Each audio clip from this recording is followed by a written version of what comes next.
Este episodio de la Estrategia del Día es patrocinado por Mastercard. En un mundo cada vez más digital, las pymes necesitan herramientas que les permitan crecer y operar con seguridad. Al final de este episodio conocerás cómo Mastercard impulsa su transformación con soluciones que integran pagos, protección y gestión inteligente. Muy buenos días, estrategas. Soy Francisco Aldaya, jefe del Buró de Argentina en BloombergLinea.com y hoy les voy a comentar las 3 noticias más importantes para que arranquen su día. Además, Matías Cataruzzi, analista de equity de AdCap Grupo Financiero en el Expreso Financiero con sus acciones preferidas para febrero. Como siempre, no se olviden de darle clic al botón para seguir a este podcast, de compartir este capítulo, de activar las notificaciones y si les gusta lo que hacemos acá de lunes a viernes, ¿por qué no darnos un 5 estrellas en Spotify o un pulgar arriba en YouTube? 1. El riesgo país argentino volvió a tocar un nuevo piso en la era Milei ayer, perforando por primera vez la barrera de los 500 puntos básicos. Y lo que parece haber influenciado en esa baja desde temprano ayer fue una noticia que llegó desde otra latitud, Ecuador para ser precisos, que reavivó las expectativas de que Argentina vuelva pronto a los mercados internacionales. Es cierto que ayer el central volvió a comprar 32 millones de dólares y el total acumulado en enero sigue subiendo por arriba de los 1.000 millones de dólares, pero ayer la novedad pasó por otro lado. Es que Ecuador volvió el lunes al mercado de deuda por primera vez desde el 2019, colocando bonos a 8 y 13 años a tasas de 8,75% y 9,25% respectivamente. Tasas que quedaron así significativamente por debajo de las estimaciones del mercado, con un libro de órdenes además que superó ampliamente el monto adjudicado. El apetito dejó muy en claro una cosa, una demanda robusta por la deuda emergente de alto rendimiento, lo que representa una muy buena señal para la Argentina, que hoy opera con un riesgo país de 494 puntos básicos, el nivel más bajo en 8 años. Ecuador, por su parte, quedó con un riesgo país en torno a los 430 puntos básicos el martes, mientras que el promedio latinoamericano se ubica en 280. Lo cierto es que la brecha argentina contra los bonos del Tesoro americano se va achicando y el mercado empieza a descontar una posible salida antes de los vencimientos de julio, cuando Milei y Caputo deberán afrontar unos 4.500 millones entre cupones y amortizaciones de capital. De todas formas, ayer una persona con conocimiento directo del asunto le dijo a Bloomberg Linea que no hay que esperar anuncios concretos de ese esperado retorno, al menos no en el cortísimo plazo. ¿Llegará antes de esos vencimientos en julio? Por el momento, los dejo con los comentarios de Pedro Ciaba Serrate de Portfolio Personal Inversiones sobre esos paralelos con la situación ecuatoriana. Mira, de la operación de Ecuador te puedo señalar rápidamente 2 cosas muy importantes. Primero, que un apetito gigantesco, ¿no? Y es un apetito que existe en mercados emergentes en este momento. Más allá de los 4.000 millones de dólares que consiguió con las 2 colocaciones, acá permitió una reducción en las tasas que esperaba el mercado antes de la colocación. Al final terminó colocando debajo del 9 a 7 años, en el 8 3/4 y 9 1/4 cuando esperaban una cifra más cercana al 10. Así que tuviste reducción de tasas, tuviste una buena colocación y a la hora de ver el libro, o sea, ver realmente la demanda o el apetito total, el libro fue 4 veces lo que finalmente terminaron colocando en términos de montos. Así que es un apetito muy grande y en base a lo que nosotros estábamos pensando en términos de lo que es la reducción del riesgo país, unos muy buenos fundamentals para la Argentina en términos de que, bueno, finalmente el Banco Central está comprando reservas, está comprando en un momento en donde por el tamaño de las compras esto no estaba en los planes creo que de nadie. Hay buenas perspectivas para que esto se mantenga porque la cuenta capital, y vamos a ver cómo sale Córdoba, vemos que los corporativos siguen yendo, que todavía parte de ese flujo es oferta futura en el MULC porque todavía gran parte de eso no se liquidó y ya tenemos algunos números que nos presentó Berning la semana pasada en la presentación que dio en Londres. Vemos que la cosecha gruesa tiene buenas perspectivas y encima probablemente tenga un impacto más grande en lo que es la dinámica también del mercado de FX, porque acá ya hemos visto una normalización significativa en la deuda de exportadores. Así que me parece que para adelante la situación marcha bien, el riesgo país ya está empezando a adelantar justamente este tono muy constructivo. Y el deal de Ecuador, retornando al comienzo, me parece que es una de esas noticias adicionales que pueden jugar a favor de la historia. Y yo creo que la próxima es justamente la va a otorgar el Frente Político, donde empezamos en febrero ya a tratar la reforma laboral. Creo que a diferencia de lo que sucedía en el periodo entre elecciones, ahora las noticias que puedan llegar me parece que van a terminar jugando a favor incluso de lo que es los propios fundamentos, ¿no? Para justificar compensar esta baja del riesgo país, que ya está prácticamente en mínimos de los últimos 8 años. Nosotros en el informe anual de PPI dijimos que entre 400 y 450 puntos básicos la Argentina iba a tratar de ir a mercados internacionales. Yo creo que si se acerca a 500 como lo está haciendo y este apetito a nivel general se mantiene, me parece que acá el trade-off que tiene el gobierno, me parece enfrente, es bueno, o me la juego a seguir por este sendero, a que todo va a seguir viniendo muy bien, que puedo seguir acumulando reservas, que el riesgo país va a seguir bajando y que puedo en algún momento del segundo trimestre salir quizás a una tasa más baja, o asegurar la bocha, como se dice muchas veces, y aprovechar el momentum que hay en emergentes después de este testeo que hizo Ecuador, y quizás con un riesgo país un poquitito más alto, ya asegurar alguna especie de deal, extensión de duración en el perfil de deuda, etc. Y ahora lo escuchamos a Federico Filippini con sus conclusiones desde AdCap Grupo Financiero. El combo de colocación de deuda y tender offer, o sea, opción de recompra de bonos existentes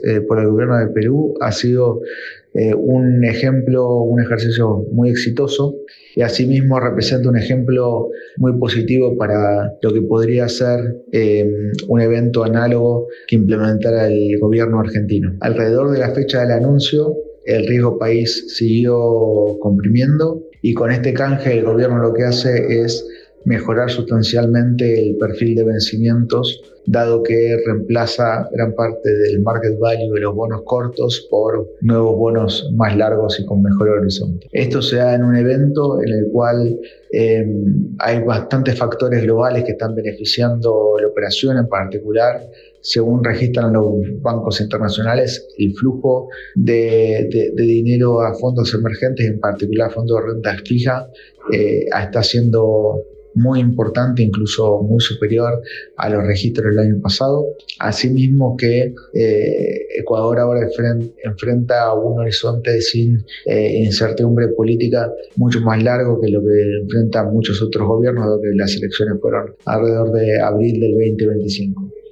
Nosotros hace tiempo venimos contemplando que el evento de un manejo de los pasivos, un liability management por parte del gobierno, es un evento de bastante alta probabilidad desde Argentina, dado que ahora enfrentamos vencimientos en particular de capital muy abultados, y eso podría ser,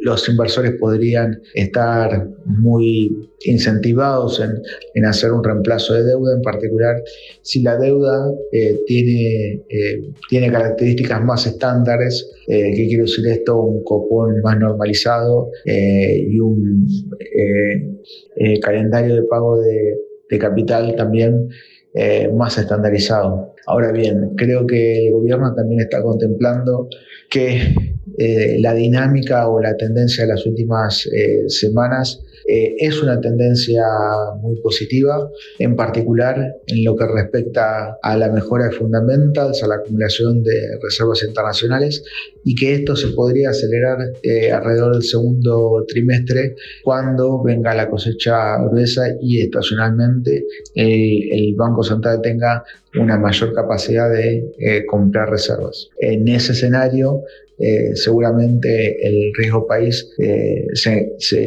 seguiría convergiendo a la baja, como lo ha hecho en estos últimos días, ya yendo por un objetivo más cercano a los 400 puntos básicos, que está solo marginalmente por encima de los niveles de la última colocación argentina, de hecho por Caputo, allá por el 2018, que fue con un riesgo país alrededor de 350 puntos básicos.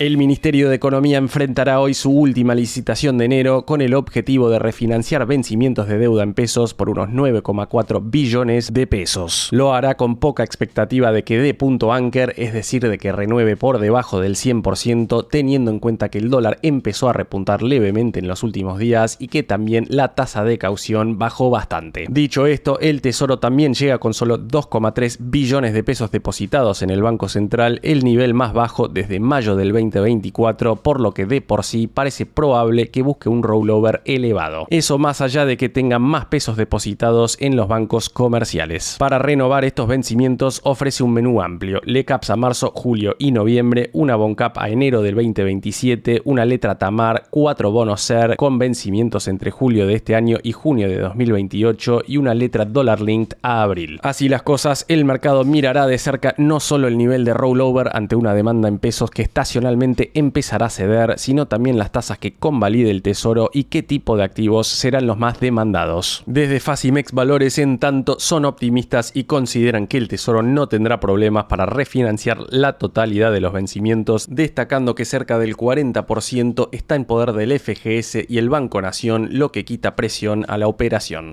3. Un nuevo año de récords en Wall Street. Es que ayer el S&P 500 subió 0,4% a un nuevo máximo histórico en lo que fue su quinta jornada consecutiva al alza, impulsado por el avance de las acciones tecnológicas y un renovado apetito por el riesgo. A medida que la temporada de resultados entra en una fase más intensa, el índice se acercó así a la marca inédita de los 7.000 puntos. El Nasdaq por su parte avanzó 0,9%, aunque el Dow Jones cedió 0,8%, presionado fuertemente a la baja por United Health, que cayó 20% ayer. El repunte del Nasdaq y del S&P se produce después de un periodo de mayor volatilidad por el ruido geopolítico que vimos al inicio del año, además de las renovadas amenazas comerciales más recientemente entre Europa y Estados Unidos. En paralelo, hay que decir que el dólar profundizó ayer su racha bajista de 4 jornadas y tocó así su nivel más débil desde el 2022, presionado por el fortalecimiento del yen japonés. Y volviendo a hablar de la bolsa, esta semana se cumple un mes desde el retiro de Warren Buffett como CEO de Berkshire Hathaway. El oráculo de Omaha dejó el cargo después de haber consolidado un conglomerado de 1,2 billones de dólares. De acuerdo al índice de multimillonarios de Bloomberg, Buffett se mantiene como la 10ª persona más rica del mundo, con una fortuna de 146.000 millones de dólares, aunque con una variación negativa en lo que va del año de 5.620 millones de dólares. El 99,5% de su patrimonio proviene actualmente de su participación en Berkshire Hathaway y su cartera sigue concentrada en Apple, que representa el 22,7% del portfolio, American Express con 18,8% y Bank of America con casi el 11%.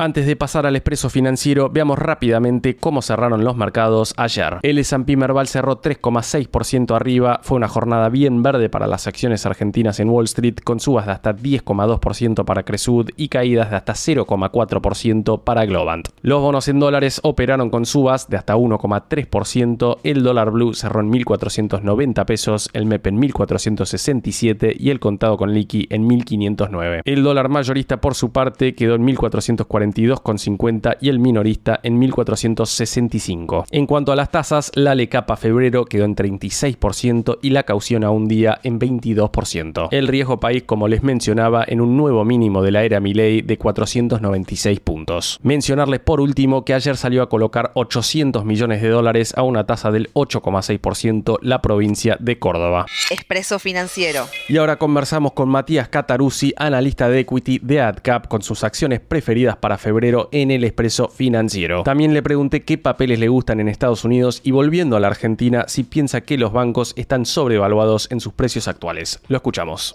Bueno, pensando un poco en las carteras para febrero y ya con los balances en ciernes que van a llegar en finales de febrero y principios de marzo para lo que fue el año completo 2025 para las compañías, un poco los papeles que me gustan argentinos para comprar y cerrar los ojos, te diría hoy a nivel grandes empresas estarían siendo Pampa Energía, Vista Energy y algún banco.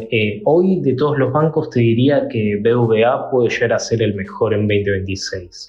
En principio Pampa me gusta porque nos trae un poco de balance justo entre una compañía defensiva y crecimiento.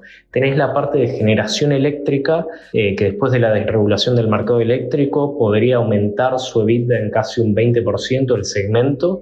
Tenés la parte de alto crecimiento en todo lo que es Shell Oil con el Rincón de Aranda que está en ciernes, que aunque tenés precios del crudo que venían a la baja y hoy empiezan a mostrarse cercanos a los $65, y antes teníamos un escenario por debajo de los 60, aunque venimos con esta volatilidad del commodity, Pampa tiene la característica de que tiene hedgeada toda su producción para 2026 en más o menos $68, lo que le otorga bastante estabilidad frente a la volatilidad del commodity. Y eso solo lo puede lograr por su gran capacidad defensiva, bajo apalancamiento, gran cantidad de caja. Así que nos parece una buena acción para olvidarnos un poco que la tenemos en cartera y nuestro target price está en los $120 por acción a 12 meses.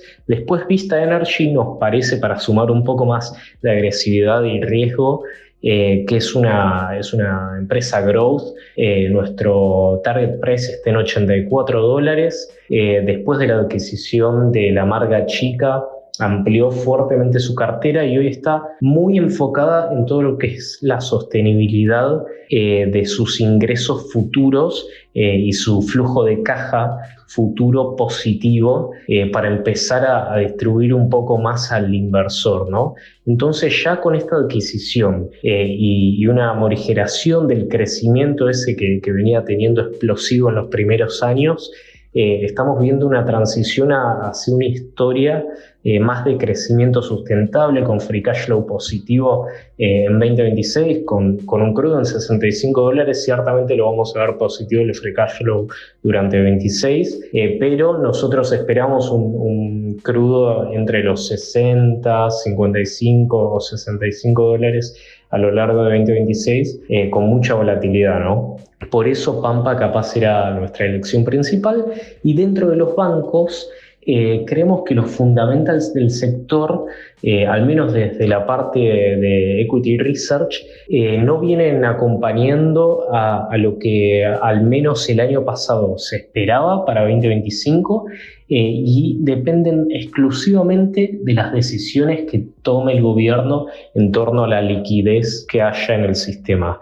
Entonces, dependiendo de cuánta rienda libre le da el gobierno a los bancos para que salgan a prestar, cuánto puede llegar a bajar la tasa, cuánta liquidez en pesos hay en el sistema, para que después se den vuelta y salgan a prestar los bancos a tasas más bajas, con mejores clientes, y puedan expandir rápido su cartera. Dependiendo de eso, es cómo se va a dar el año para los bancos. En principio se esperaba que fuese mucho más dinámico y en el cuarto trimestre tengamos avances en esa índole, pero no lo tuvimos. Efectivamente, gran parte de los encajes se mantuvieron durante todo el trimestre, y recién ahora empezamos a ver más liquidez en el sistema. Eso también se ve con la tasa de caución, que estuvo alta o fue bastante alta durante los finales de la jornada, de gran parte de las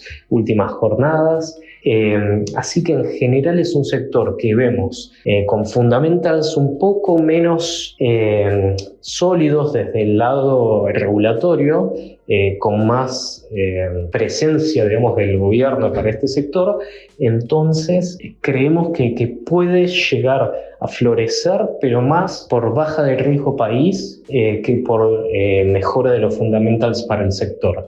La historia detrás de todo este sector es un alto crecimiento de la cartera de créditos, sobre todo empezando en un nivel muy bajo de Argentina. Hoy estamos entre el 12 y el 13% de créditos al PBI. En los 90 se supo estar al 30% en créditos a PBI, y en países de la región como Chile se está al 120% de créditos al sector privado a PBI. Así que en general hay mucho para crecer en el sector bancario, y esa es la tesis que manejan muchos brokers, pero nosotros creemos que hay que ser un poco cautos y esto no se va a dar de la noche para la mañana, así que se va a dar en un lapso de al menos 3, 4 años si todas las variables siguen alineándose para el mismo camino, si empieza a haber más aumento de liquidez en el sistema y los bancos pueden salir a prestar más. En el sector bancario, para saber si están sobrevaluados o no, hay que ver un poco de dónde venimos, ¿no? Los años anteriores, de las gestiones anteriores, el precio-valor del libro estaba por debajo de una vez, oscilando entre 0,5, 0,7 o 0,3 veces precio-valor del libro, y hoy estamos más cerca de múltiplos de 1,9 veces. En el medio fuimos por todos los múltiplos posibles y a futuro nosotros no vemos una evaluación del sector por encima de las 2 veces precio-valor del libro, así que podría decirse que estamos cerca de un umbral positivo o un umbral medio de sobrevaluación por encima de las 2 veces. Podríamos llegar a estar hablando de una sobrevaluación si no tuvieran este componente de alto crecimiento que se puede llegar a dar en los siguientes años.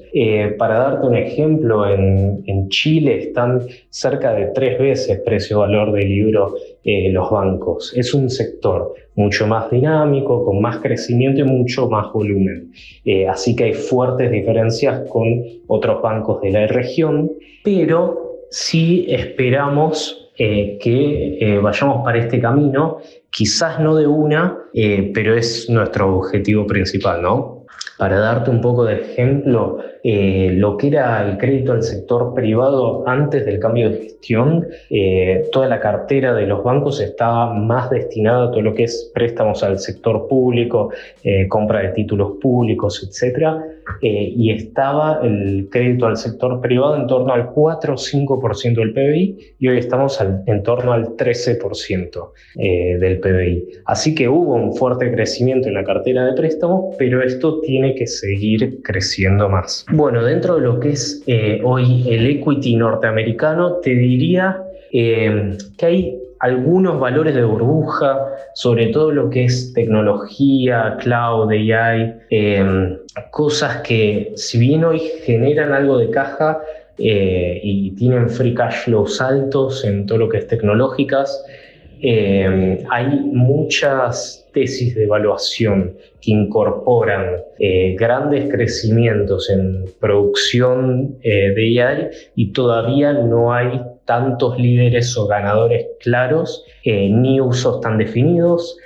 Sí creemos que dentro de los líderes del nuevo crecimiento o esta nueva capa de inversión ligada a la AI, está Nvidia y hoy Google, después de algunos, un 2024, 2025, donde estuvo un poco subvaluado contra pares, hoy puede llegar a estar ganando un poco la batalla por la aplicación de la AI, porque hay distintas capas, ¿no?, de inversión dentro de el sector. Es factible que después del acuerdo que hicieron con Apple para la aplicación de AI a Siri, al asistente virtual de Apple, es posible que haya ya definido un cierto ganador dentro del segmento y puede llegar a ser Google. Y dentro de eso puede haber un poquito más de upside. Creemos que en todo lo que es este sector hay que seguir siendo medio cautos.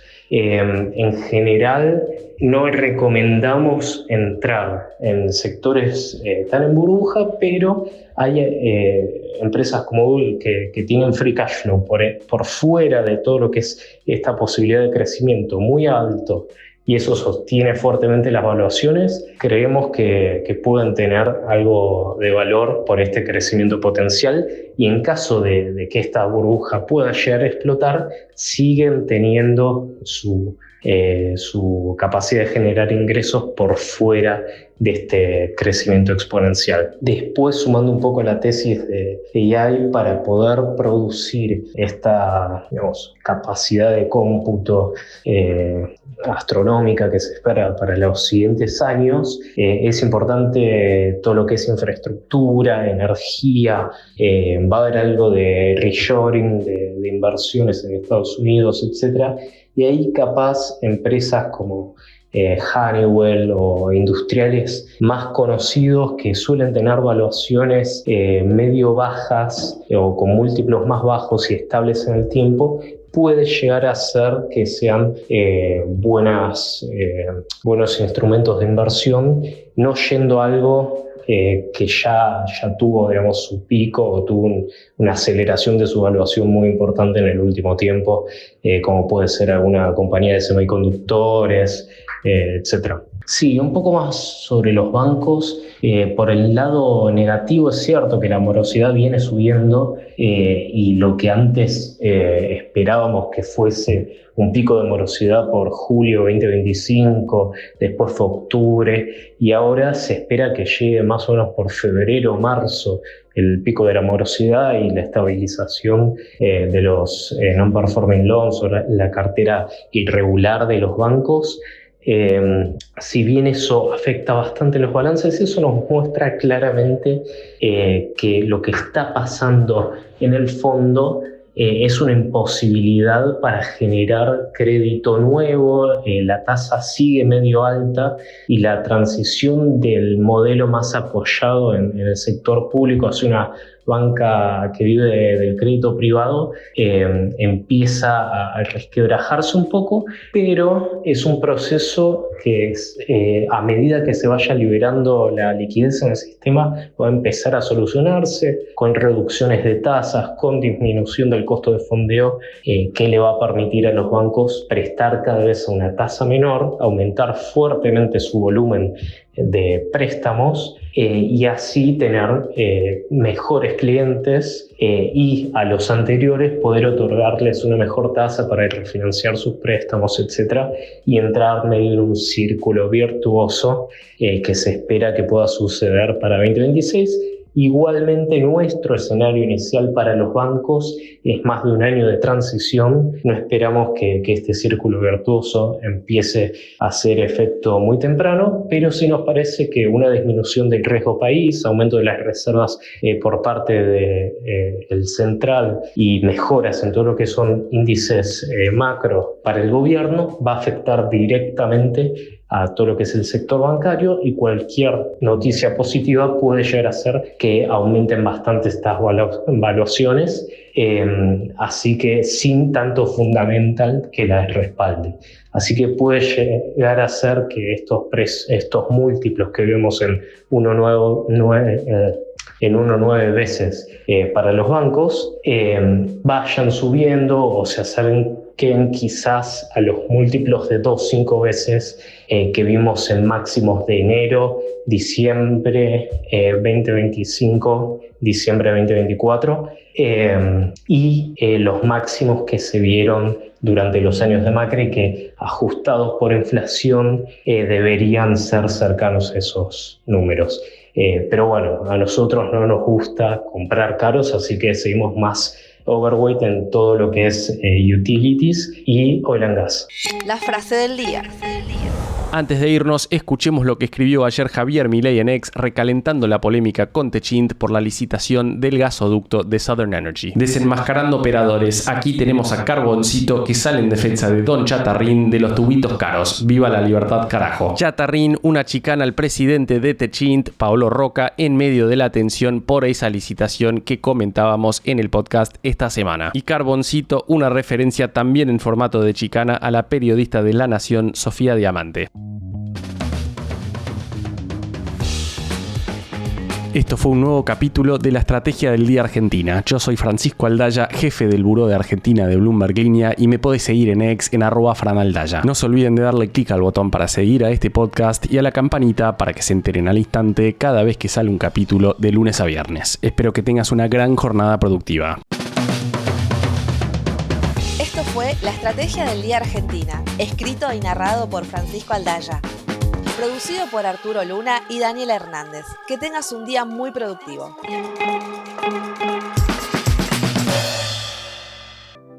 Este segmento de la Estrategia de las Marcas es patrocinado por Mastercard. Mientras los consumidores adoptan cada vez más los pagos digitales, las pymes enfrentan el reto de modernizarse y operar de forma segura en línea. En esta entrevista a expertos de Mastercard, descubre cómo la compañía responde con una propuesta diseñada para ayudarlas a crecer, digitalizarse y protegerse frente a riesgos emergentes.